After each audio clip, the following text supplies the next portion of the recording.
1. You will hear a conversation between a travel agent and a customer who needs to book a hotel for a group visit. First, you have some time to look at questions 1 to 6.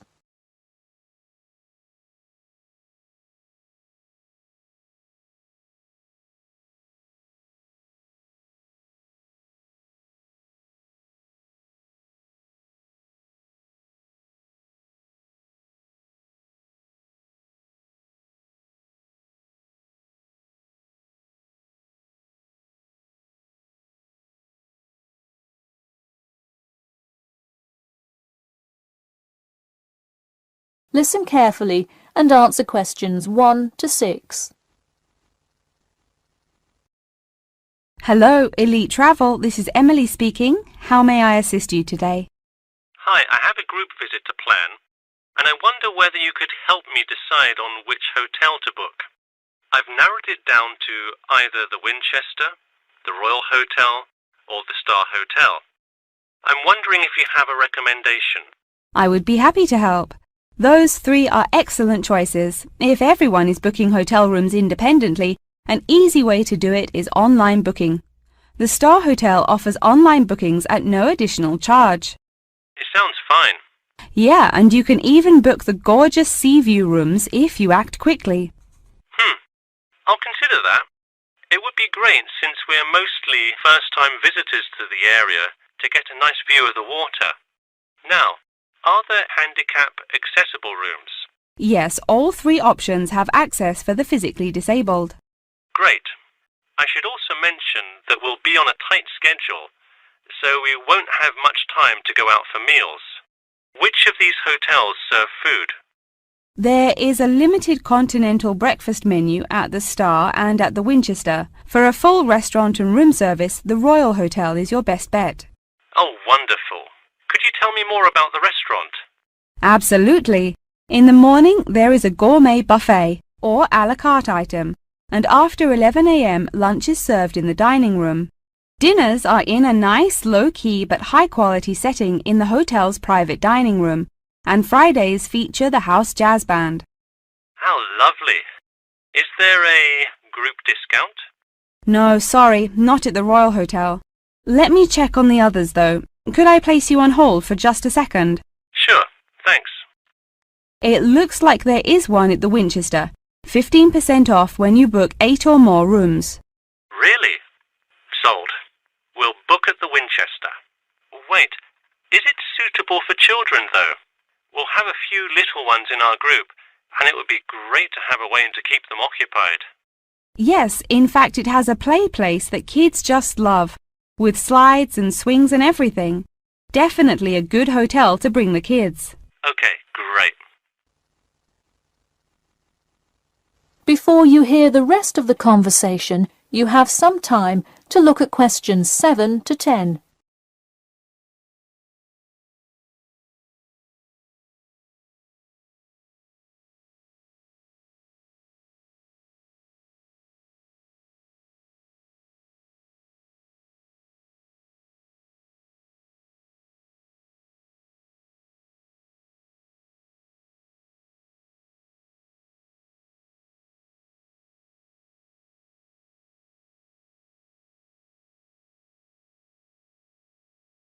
Now listen and answer questions 7 to 10. So now I know where we'll be staying. What next? Should I go ahead and book transportation and assign rooms and everything? Well, for now there are only a few things for you to take care of.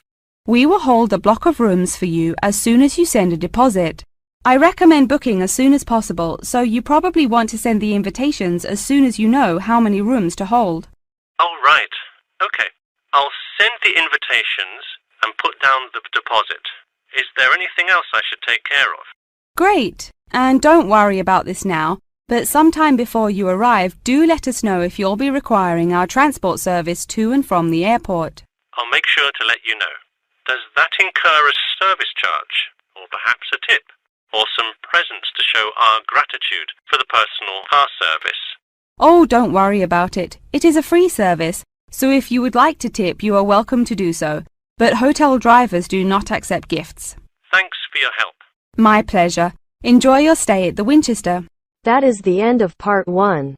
You now have half a minute to check your answers.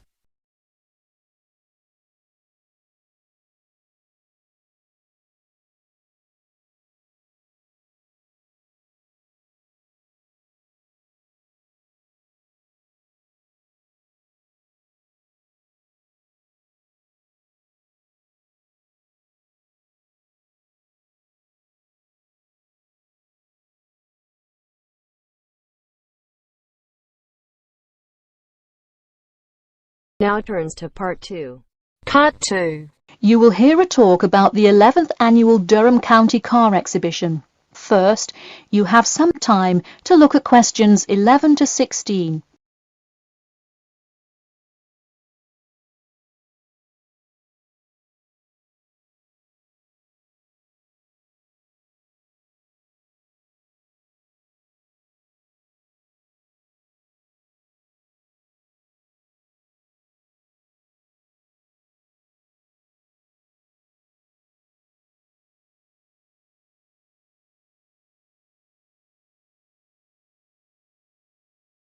Now, listen carefully and answer questions 11 to 16. Ladies and gentlemen of Durham, start your engines. Skip Gordon here, inviting you to the 11th Annual Durham County Car Exhibition. That's right, it's that time of year again. Mark your calendars. The pre-opening event kicks off on the 18th, and the exhibition officially opens to the public on Saturday, March the 19th. Take it from me, you won't want to miss Durham's most attended public event of the year 5 times running. You don't have to be a motorhead to appreciate the finest cars, both new and old, in existence today, but it helps.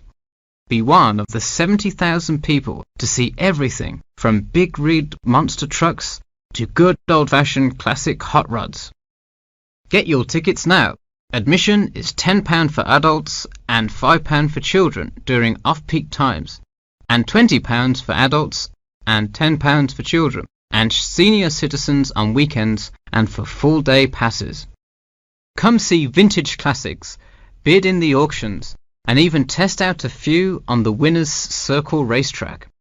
An insider tip: weekends are the exact time when all of the best attractions take place. But to avoid Saturday crowds, join us this Sunday.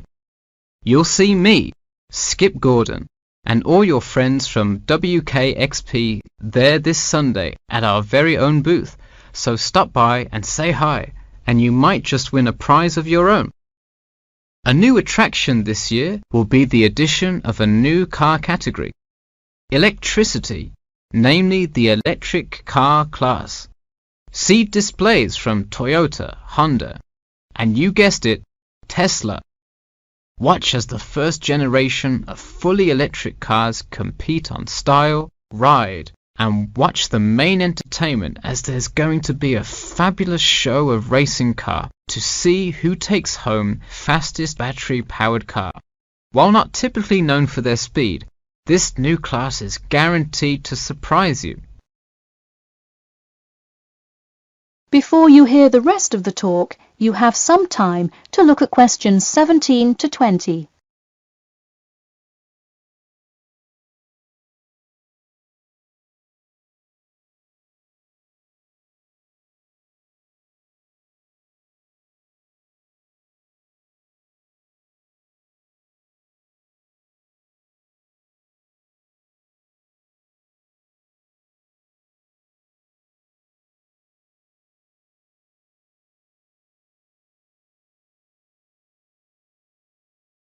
Now listen and answer questions 17 to 20. Get tickets before they sell out. Last year's tickets sold out fast, so we upped the attendance this year. That's right, more seats. But don't wait. Act now and save. That's right, if you buy your tickets before this Friday, you'll get 2 for the price of 1. That's right, 2 for the price of 1. And don't worry, kids. Just like last year, there's something specially for you. Wreak havoc on the road with the Kids Crazy Cars ride. and then race around the Tiny Tykes track in your favourite child-sized race car. Meanwhile, Mum and Dad can take a spin in a ride a bit more than their size.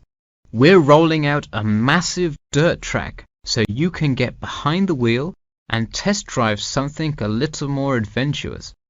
Put the pedal to the metal in a 4x4 SUV as you go over bumps and navigate through twists and turns. You'll want to buckle up.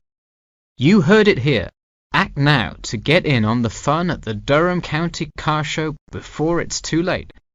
Come for prizes, good prices, and good old-fashioned family fun.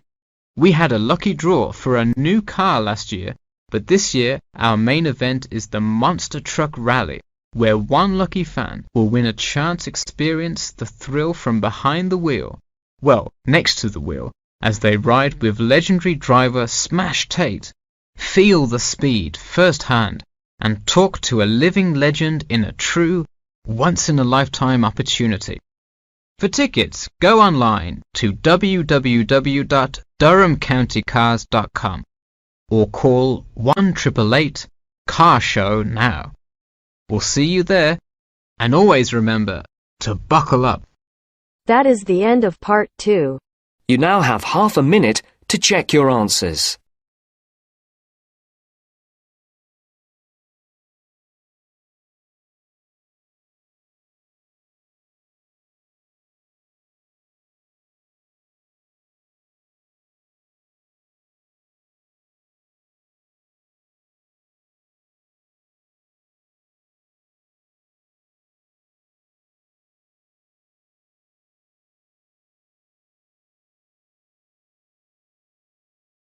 Now turns to part 3. Part 3. You will hear a student asking Professor Jameson for advice in choosing courses for next semester. First, you have some time to look at questions 21 to 23.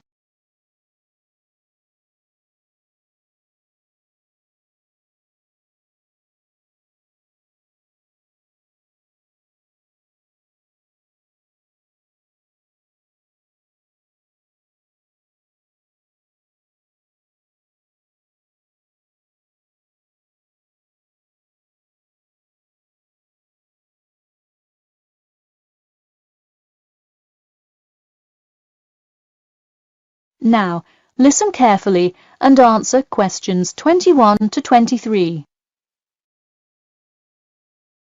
Hi, Professor Jameson. I was hoping we could talk this week about choosing courses for next semester. That sounds great. Any idea yet, or what you'd like to take? Well, I was hoping you could kind of tell me. There are so many to choose from. I don't even know where to start. Sure. Well, first things first. Do you know what you will major in? It's important to take courses that are relevant to your career path. Well, I think I want to major in biology. I want to go to medical school, so it seems like it would make sense. I agree. If you like biology, it's definitely a good idea to focus on that, since so many of the requirements overlap. Okay, so I should take a few biology classes then? Yes, let's start there. You should pick 1 or 2 biology classes. Not just any biology classes, though. If possible, read online or talk to senior fellows and find out about the structure of the courses. You don't want to end up signing up for 2 classes that require labs in the same semester. You'll spend so much time in the biology department that you won't see the light of day. All right, good idea. I heard labs can be as long as 4 hours. That's true. And another thing, make sure the topic is either relevant to your major or something you're interested in learning about.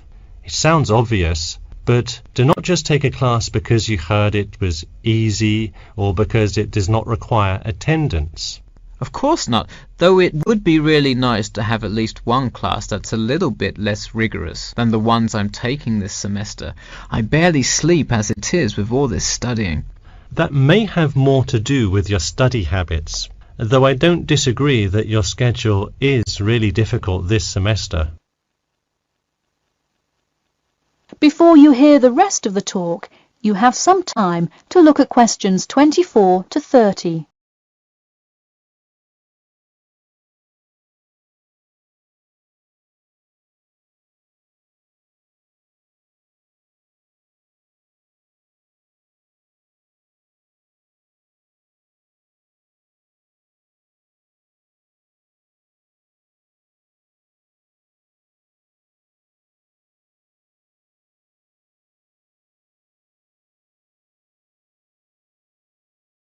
Now, listen carefully and answer questions 24 to 30.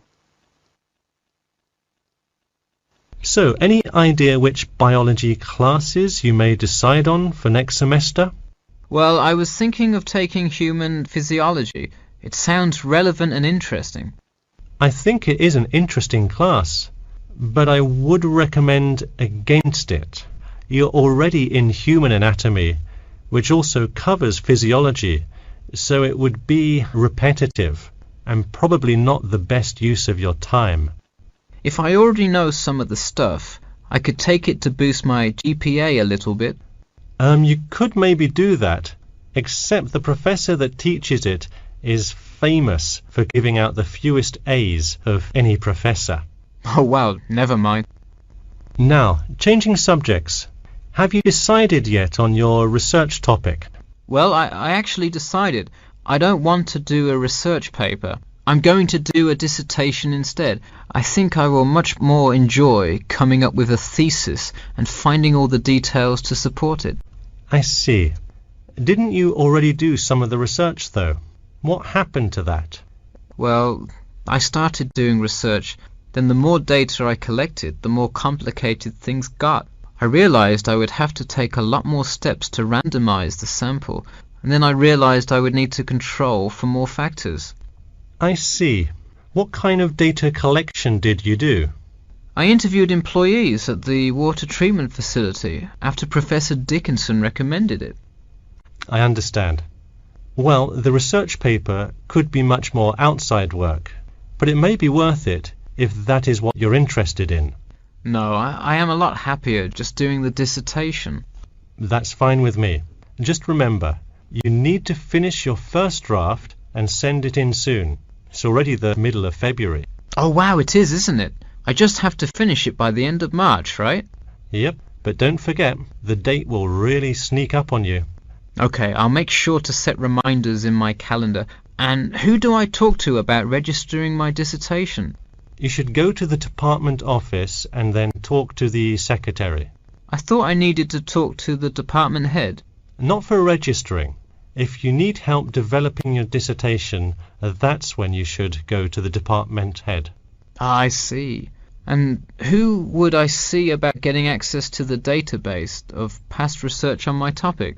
That you can find in the computer lab, specifically in the office. You'll have to ask a lab technician to give you access. Okay, well, I'll go ahead and get started on that then. Thanks. That is the end of part 3. You now have half a minute to check your answers.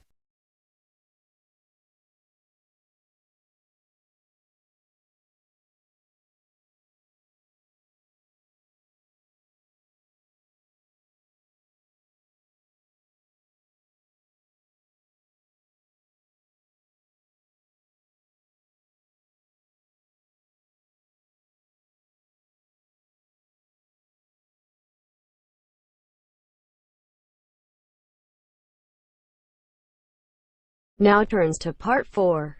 Part 4. You will hear part of a lecture about the role of sleep in humans and animals. First, you have some time to look at questions 31 to 40.